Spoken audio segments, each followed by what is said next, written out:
Olá pessoal, tudo bem?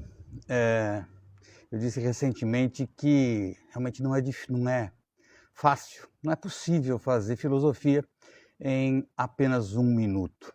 Então vamos ver se a gente consegue trazer algumas reflexões a partir de agora, daqui por diante, com um pouco mais de um minuto, sem qualquer tipo de exagero, mas trazendo alguma reflexão que seja de fato importante, sensível, e que possa fazer diferença na sua vida. Eu não acredito na especulação filosófica apenas pela especulação filosófica, apenas e meramente para o entendimento, mas sim essa reflexão filosófica precisa fazer diferença na sua vida, na minha vida e na vida de todas as pessoas.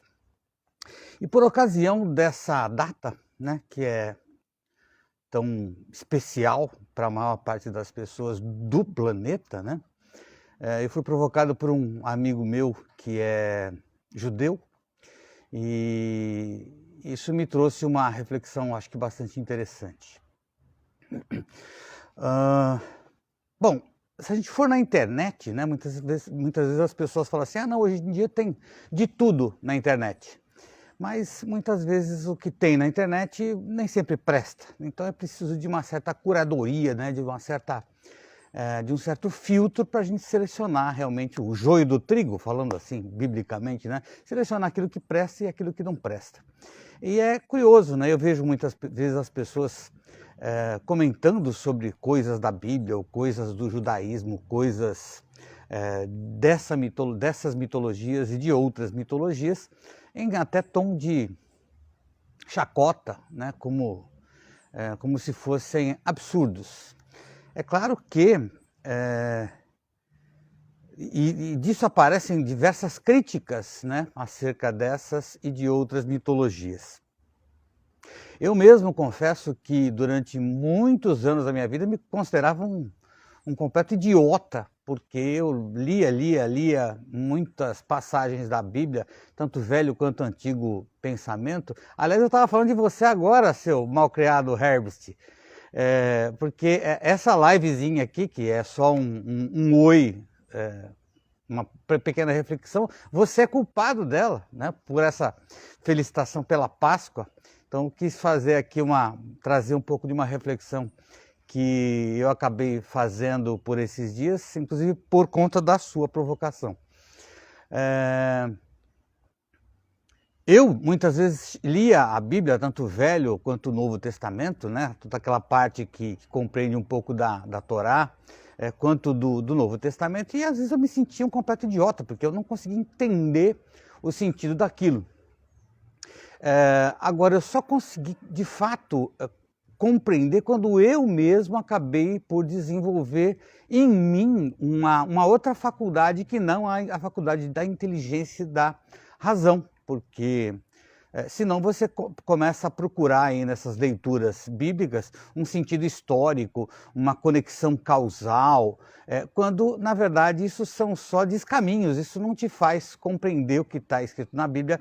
É preciso de você entender um sentido muito mais profundo, uma coisa muito mais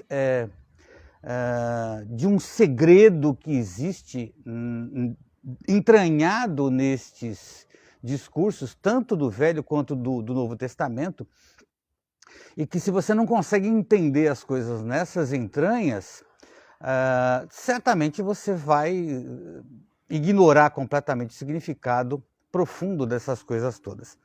E esse meu amiguinho que está aqui comigo nessa livezinha, o Luiz Herbst, me provocou acerca da Páscoa, né? Porque é curioso, porque o calendário judaico e o calendário cristão não coincidem quase que nada, né? O ano novo de cristão é numa data, o ano novo judaico é em outra data, as festas de um, as festas de outro, todas elas não coincidem. Talvez a única festa que coincida, me corrija se eu estiver errado, seja justamente a Páscoa. Mas alguém pode chegar e objetar, falar, bom, mas espera lá, mas a Páscoa, para um, tem uma conotação completamente diferente da outra, né?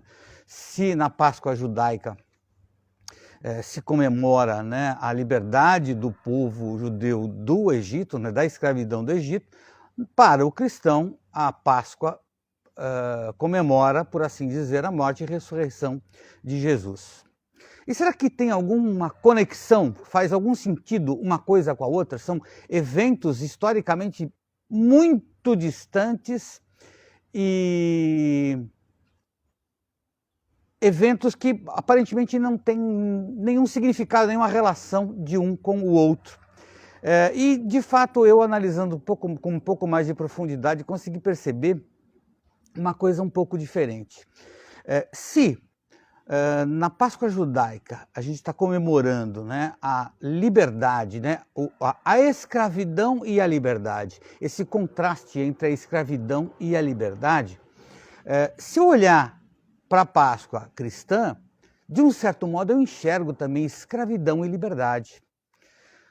Talvez num sentido muito mais profundo, né? Eu precisaria de uma compreensão muito mais, de uma reflexão muito mais profunda, de eu mergulhar muito mais nessa temática para que eu conseguisse compreender que a passagem da Páscoa cristã refere-se à prisão e à liberdade. Só que no fundo, e talvez exista essa mesma analogia na Páscoa judaica, né? Não é a liberdade de um povo que viveu há 3, 4, 5 mil anos atrás e a escravidão de um povo e a liberdade de um povo. Tem muito mais a ver com a ideia profunda de escravidão e a ideia profunda de liberdade, né? Essa liberdade só é conseguida pelo povo judeu na medida em que ela segue os desígnios de Deus, tá? E no fundo, a Páscoa cristã, ela tem muito mais a ver com essa prisão que é o mundo, por assim dizer, né? Esse mundo como uma prisão, como sendo a prisão das coisas que são mundanas, e muito mais uma liberdade que se encontra de fato onde você segue as coisas que são muito mais do divino, do sagrado, de Deus e das coisas mais espirituais. Era essa reflexão que eu queria trazer para vocês agora, né? Que essa Páscoa, né, essa ideia de coincidência, ainda que com divergências de calendário, o Herbst me alerta aqui, né, que o nosso calendário cristão é solar e o calendário judaico é lunar, tem essas diferenças, por assim dizer, na contagem e talvez até em aspectos mais esotéricos do que somente isso, mas esse sentido profundo, né, do que é prisão e do que é liberdade, da prisão de uma escravidão, de uma servidão do mundo, né? Porque enquanto o povo judeu estava lá escravo no Egito, eles eram escravos do mundo, escravos das coisas do mundo.